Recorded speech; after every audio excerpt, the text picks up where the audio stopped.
नमस्कार। आज हम आरबी स्पार्कमैन की किताब द आर्ट ऑफ मैनिपुलेशन से मिले कुछ विचारों पर बात करने वाले हैं। हाँ, और ये कोई किताबी पढ़ाई या रिसर्च से नहीं है। सही, ये असल में लेखक के अपने अनुभव है।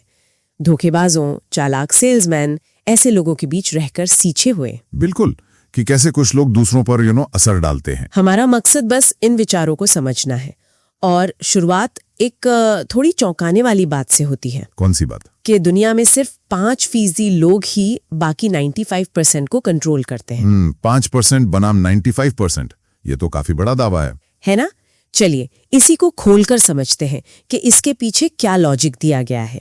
तो सवाल यही है कि ये 5% लोग आखिर है कौन? मतलब क्या चीज उन्हें अलग बनाती है? किताब का जो मेन तर्क है वो ये कि ये वो लोग हैं जो इंसानी दिमाग, इंसानी बर्ताव को बहुत गहराई से समझते हैं। अच्छा। लेखक ने ये बातें सीखी, जैसे आपने कहा, हडी जैसे किरदारों से। हाँ, हडी जो शराबी था पर लोगों के मन को पढ़ने में उस्ताद था। बिल्कुल। इन स्रोतों के हिसाब से ऐसे मैनिपुलेटर की जो सोच होती है ना, वो इंसानी फितरत की समझ पर टिकी होती है। उन्हें पता होता है कब बोलना है, कब चुप रहना है, और सबसे जरूरी ये कैसे जताना है कि भाई सामने वाले को उनकी जरूरत है। अच्छा, मतलब उन्हें सामने वाले की नहीं। हाँ, उन्हें नहीं। यही सोच उन्हें उन 95% से अलग करती है जो बस इमोशनली रिएक्ट करते हैं। उनका सीधा उसूल है, मुझे तुम्हारी जरूरत नहीं, तुम्हें मेरी जरूरत है। दिलचस्प है। तो क्या ऐसे लोगों को पहचानने के कुछ तरीके भी बताए हैं किताब में? हाँ, बिल्कुल। जैसे वो हड्डी वाला उदाहरण था, वो जरूरत से ज्यादा भरोसा दिखाता था, तुम ही मेरे पक्के दोस्त हो। बिल्कुल सही। और फिर मौका देकर पैसे लिए और गायब। हाँ, यहाँ वो शेक्सपियर की लाइन याद आती है, मी थिंक्स दाउ डस्ट प्रोटेस्ट टू मच। बिल्कुल सही। जो जरूरत से ज्यादा ईमानदारी दिखाए, दोस्ती का दम भरे, उस पर शक करना चाहिए। और क्या संकेत बताए हैं? और भी हैं, जैसे दूसरों के बारे में बड़ी आसानी से झूठ बोल देना, अपने पुराने शानदार दिनों की डींगे हाँकना, चाहे वो सच हो या ना हो, या फिर छोटी छोटी बातों पर बहुत ज्यादा नाटकीय तरीके से रिएक्ट करना। अच्छा। हंडी की एक और तरकीब थी परखने की। वो अपनी सुनाई कहानी के शब्द याद रखता था। क्या मतलब? मतलब अगर आप उससे वही कहानी दोबारा पूछें, हाँ। और शब्द बदल जाएं, तो समझ जाओ कि कुछ गड़बड़ है, दाल में कुछ काला है। हाँ, ये तो बड़े काम के तरीके लग रहे हैं सच्चाई परखने के। बिल्कुल। ये तो हुई पहचानने की बात, लेकिन इमोशनली कंट्रोल करने के तरीकों का क्या? स्रोत में एक इंटरमिटेंट रीइंफोर्समेंट का जिक्र है। ये क्या चीज है? हाँ, इंटरमिटेंट रीइंफोर्समेंट, ये सुनने में थोड़ा टेक्निकल है, पर इसका असर बहुत गहरा होता है। मतलब कभी हाँ कभी ना वाला रवैया। अच्छा, उदाहरण? इसे समझाने के लिए एक क्लासिक साइकोलॉजी एक्सपेरिमेंट का उदाहरण दिया है।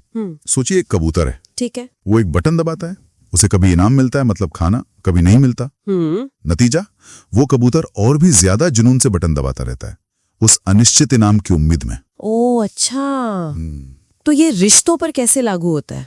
ऐसे ही किताब में बिल का उदाहरण है, जो अपनी प्रेमिका पर कभी तो बहुत प्यार लुटाता था और कभी उसे पूरी तरह से इग्नोर कर देता था।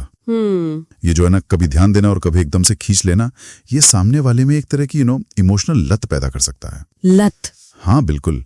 इसके 2 स्टेप्स बताएं। पहले खूब तवज्जो दो, तारीफ करो, प्यार दो, फिर अचानक सब बंद कर दो। लेकिन ये काम कब करेगा? ये तभी काम करता है जब सामने वाला उस चीज को, वो ध्यान हो, तारीफ हो, प्यार हो, उसे सच में कीमती मानता हो। समझ गई। अच्छा, एक और तरीका बताया गया है प्रभाव डालने का, पक्षपात यानी फेवरेटिज्म का इस्तेमाल। हाँ, फेवरेटिज्म। दावा यह है कि कामयाबी अक्सर सिर्फ काबिलियत पर नहीं, बल्कि सही लोगों से आपके कनेक्शन पर भी बहुत निर्भर करती है। नेटवर्किंग। बिल्कुल। एक सर्वे का भी जिक्र है, जिसमें कई सफल लोगों ने माना कि उनके रिश्ते, उनके नेटवर्क उनकी कामयाबी में बहुत अहम थे। तो सवाल यह है कि इसे अपने फायदे के लिए कैसे इस्तेमाल किया जाए? क्या ये चालाकी है? यहाँ चालाक से ज्यादा मुझे लगता है समझदारी की बात है। सच्ची मुस्कान। सच्ची? हाँ, बनावटी नहीं। और सच्ची तारीफ, लेकिन वो तारीफ खास होनी चाहिए। जैसे, अरे आपकी पिछली मीटिंग में जो आपने पॉइंट कहा था वो वाकई बहुत काम आया। अच्छा, स्पेसिफिक। हाँ, और सबसे अहम, ऐसे सवाल पूछना जिससे सामने वाला अपनी कहानी बता सके, अपनी सक्सेस स्टोरीज शेयर कर सके। जैसे आपने बिजनेस कैसे शुरू किया, या यहाँ तक पहुंचने में सबसे बड़ा चैलेंज क्या रहा। इससे एक असली कनेक्शन बनता है। ये तो जेन्युइन रिश्ता बनाने जैसा है। हाँ, ये सिर्फ चापलूसी नहीं है, ये इंसानी रिश्तों को समझने और बनाने की कला है, जो आगे चलकर मददगार हो सकती है। तो कुल मिलाके बात फिर वहीं आ जाती है जो हड्डी का फंडा था। कौन सा? कि ऐसा माहौल बनाओ कि सामने वाले को लगे कि उससे आपकी ज्यादा जरूरत है। बिल्कुल, कभी भी खुद को डेस्परेट या जरूरतमंद मत दिखाओ, भले ही अंदर से वैसा महसूस हो रहा हो। हाँ, ये सिद्धांत तो हर जगह लागू होता होगा, है ना? बिजनेस डील्स, रिश्ते, हर जगह। हड्डी का वो डेटिंग वाला किस्सा याद है? हाँ, पहले से एक सस्ता कमरा बुक करके रखना और फिर बार में ऐसे बर्ताव करना जैसे उसे कोई फर्क ही नहीं पड़ता, किसी की परवाह ही नहीं। यही जो बेपरवाही, उदासीनता का भाव, ये उसे दूसरों की नजर में ज्यादा आकर्षक बना देता था। कमाल है। ये दिखाता है कि जरूरत का एहसास कराना या न कराना कितना पावरफुल हो सकता है। कैसे वो 5% बनाम 95% वाला समीकरण काम करता है। हाँ, और कैसे चालाकी भरे व्यवहार के संकेतों को पहचाना जा सकता है। वो कभी हाँ कभी ना वाला रवैया कैसे इमोशनली बांध सकता है, और कैसे रिश्तों की समझ का इस्तेमाल प्रभाव डालने के लिए किया जा सकता है। सार यही है कि जरूरत का खेल एक मजबूत मनोवैज्ञानिक हथियार है। बिल्कुल, ये सब हमें सोचने पर मजबूर करता है कि ये तकनीकें हमारे आसपास कितना इस्तेमाल होती हैं, शायद हमें पता भी नहीं चलता। हाँ, और एक सवाल शायद हम सब खुद से पूछ सकते हैं, अपनी रोज की जिंदगी में, अपनी बातचीत में, अपने रिश्तों में हम कितनी बार अनजाने में ऐसी मनोवैज्ञानिक चालों का सामना करते हैं, या शायद खुद इस्तेमाल कर लेते हैं। हाँ, या शायद खुद ही इस्तेमाल कर बैठते हैं। हमारे पास जो सामग्री है उसमें कुछ ऐसी बातें हैं कि कैसे जरूरत न जताना, या कभी कभी थोड़ा कम जानकार दिखना और दूसरों के इरादों को भांप लेना, ये सब किसी को असल में ज्यादा प्रभावी बना सकता है। तो पहली बात जो है वो थोड़ी चौंकाती है कि रिश्तों में या काम में कमजोर दिखने की बजाय आत्मनिर्भर दिखना ज्यादा आकर्षक है। जैसे अगर कोई कहे कि भाई जरूरत नहीं है आपकी, ठीक लगे तो साथ काम करे वरना कोई बात नहीं, तो शक्ति का समीकरण बदल जाता है। ये क्यों होता है? हाँ, ये बिल्कुल हमारी आम सोच से थोड़ा हटकर है। और देखिए, ये सिर्फ कॉन्फिडेंस दिखाने की बात नहीं है। असल में ये है इंसानी ईगो को, अहम को समझना। जब किसी को लगता ना कि सामने वाले को उसकी परवाह नहीं या जरूरत नहीं, तो उसका अहम थोड़ा हर्ट होता है। अच्छा। और फिर वो खुद को जरूरी साबित करने में लग जाता है। तो सारा ध्यान और अक्सर कंट्रोल भी उसी की तरफ चला जाता है जिसे ऊपरी तौर पर फर्क नहीं पड़ रहा। तो जरूरत न दिखाने से एक तरह का कंट्रोल मिलता है। अच्छा। इसी से जुड़ी एक और बड़ी दिलचस्प रणनीति है इन सोर्सेज में जानबूझकर थोड़ा विनम्र या कम जानकार दिखना। वो मीटिंग वाला उदाहरण था ना, जहां सब चिल्ला रहे थे पर डील वो ले गया जो कोने में शांत बैठा था। ये कैसे काम करता है? सही पकड़ा आपने, बिल्कुल। जो मासूम या कह लीजिए सीधा साधा दिखता है उसे लोग अक्सर हल्के में ले लेते हैं। हाँ। और बस यही कम आंक का जाना ही उसकी असली ताकत बन जाता है। इसे हम कह सकते हैं जानो सब पर जताओ कम वाली बात। दूसरों को बोलने दो, थोड़ा उनके अहम को अच्छा महसूस होने दो। हाँ। और फिर सही टाइम पर बिल्कुल नपे तुले शब्दों में अपनी बात कहो। बेसिकली कम बोलो, ज्यादा सुनो और समझो। और लोगों के असली इरादे, वो क्या चाहते हैं असल में, उसे समझने के लिए भी कुछ तरीके बताए गए हैं। जैसे कि बातचीत में अचानक जो पॉज आ जाता है उस पर ध्यान देना। हाँ। या सीधे पूछने के बजाय थोड़ा घुमाकर सवाल करना। और ये भी कि कोई बार बार किन टॉपिक्स पर वापस आ रहा है। बिल्कुल। देखिए, शब्द तो अक्सर सच्चाई छुपाने के लिए होते हैं, है ना? सही बात है। पर जो हाव भाव है, आंखों की भाषा है, या जो कहा नहीं गया, वो ज्यादा सच बोल जाता है। सामग्री यही कहती है कि किसी के व्यवहार या बातों में जो पैटर्न बार बार दिखते हैं ना, पैटर्न, हाँ, वो पैटर्न उसके असली मकसदों की तरफ साफ इशारा करते हैं।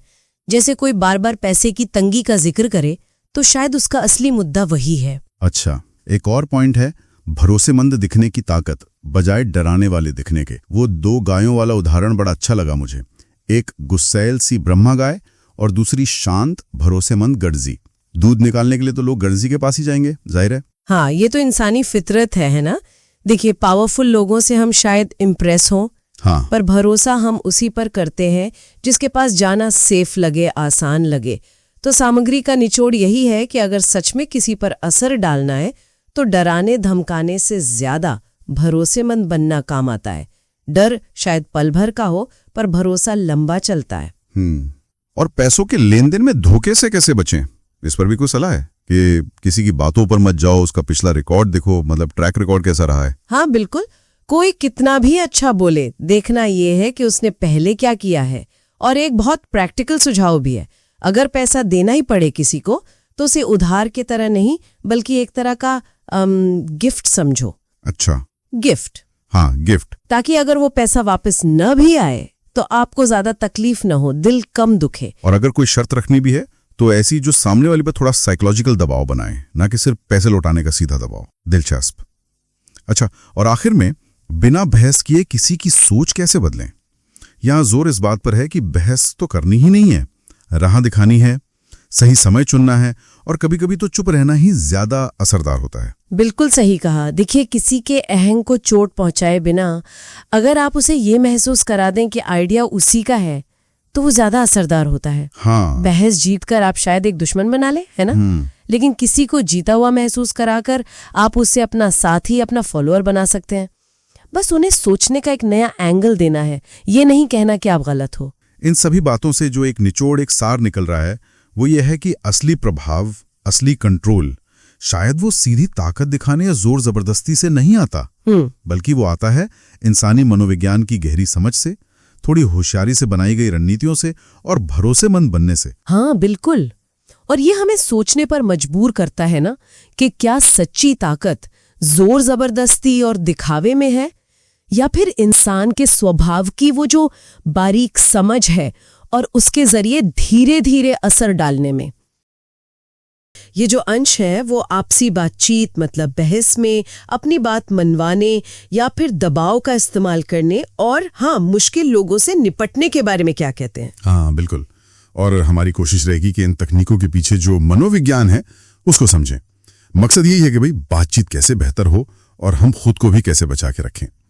ये साफ कर दें कि ये चर्चा पूरी तरह से किताब के दिए गए अंशों पर ही आधारित है। अच्छा, मजेदार बात यह है कि किताब कहती है जीतना मतलब चीखना चिल्लाना नहीं है, बल्कि अहम बात है सामने वाले के मन को समझना, खासकर उनकी ईगो को, मतलब स्वाभिमान को ठेस पहुंचाए बिना अपनी बात कहना। सही कहा, सीधे सीधे टकराव से बचना।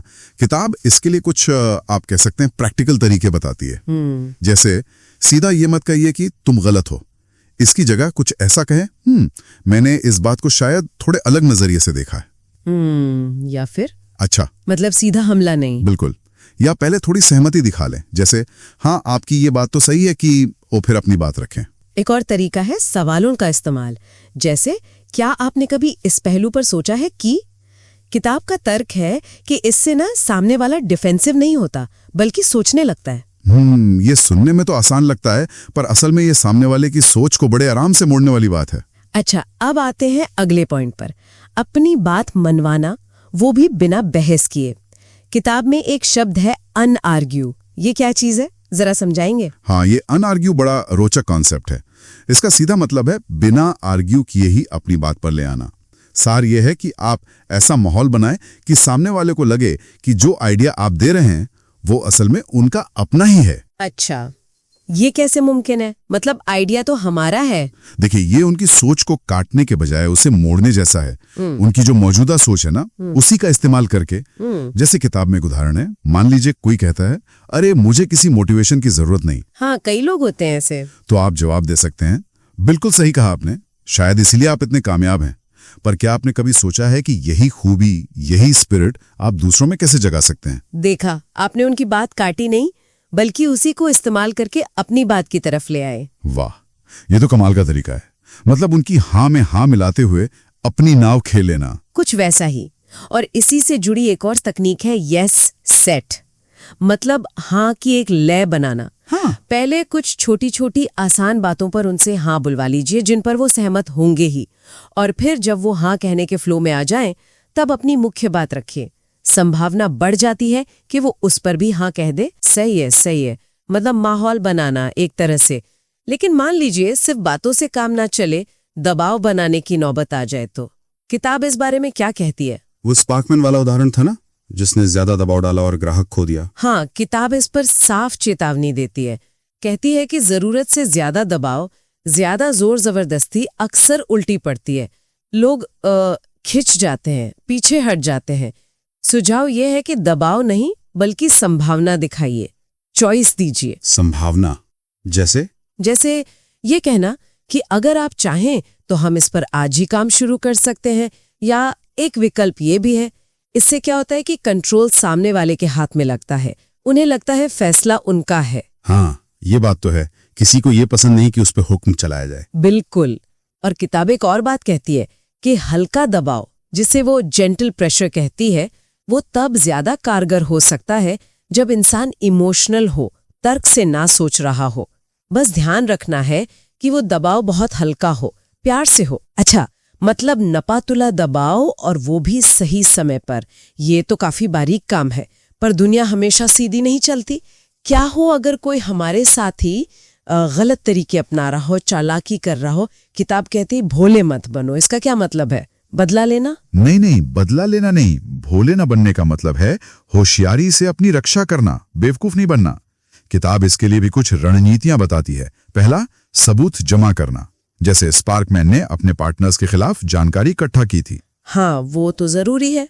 दूसरा, सीधे भिड़ने के बजाय इनडायरेक्ट तरीके अपनाना, मतलब सही लोगों तक अपनी बात पहुंचाना, जानकारी का फ्लो कंट्रोल करना, पर्दे के पीछे से काम करना। और तीसरा, हमेशा ये सोचना कि सामने वाला अगला कदम क्या उठा सकता है। यहां मकसद शोर मचाना या लड़ना नहीं, बल्कि चुपचाप स्मार्ट तरीके से अपनी पोजीशन मजबूत करना है। समझ गई। मतलब अपनी रक्षा जरूर करनी है, पर गरिमा और समझदारी के साथ, कीचड़ में नहीं उतरना है। अच्छा, और आखिर में एक और बड़ी उलझी हुई चीज होती है रिश्तों में, मदद और एहसान। किताब एक कड़वी सच्चाई बताती है कि लगातार की गई मदद को लोग फॉर ग्रांटेड ले लेते हैं, अपना हक समझने लगते हैं। जैसे स्पार्कमैन का वो दोस्त था जो एहसान मानने के बजाय उल्टा उसी पर चढ़ गया। बिल्कुल सही। और ये बहुत आम है। इसीलिए लेखक सलाह देते हैं कि जब मदद करें तो उसे एहसान की तरह जताएं, न कि बस एक गिफ्ट की तरह। मतलब ये एहसास दिलाएं कि आप ये कर रहे हैं क्योंकि वो व्यक्ति आपके लिए मायने रखता है या क्योंकि खास हालात हैं। लेकिन ये थोड़ा अजीब नहीं लगेगा, एहसान जताना मतलब गिनाना नहीं, पर ये साफ करना कि ये कोई रूटीन चीज नहीं है। जैसे ये कहना, मैं ये तुम्हारे लिए कर रहा हूं क्योंकि दोस्त हो। इससे मदद की एक वैल्यू बनी रहती है। और शुरू में ही सीमाएं तय करना भी बहुत जरूरी है।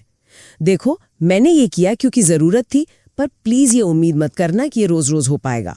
हाँ, बाउंड्री सेट करना ये जरूरी है। बिल्कुल। और अपनी भावनाओं को भी व्यक्त करना। जैसे किताब में लिखा है, मैं रोबोट नहीं हूं, मुझे भी महसूस होता है। जब आप अपनी फीलिंग्स बताते हैं तो लोग आपकी कदर करते हैं, आपका फायदा उठाने से हिचकिचाते हैं। सही कहा। मतलब साफ है, मदद जरूर करे, पर अपनी इज्जत और अपनी सीमाओं का ध्यान रखते हुए।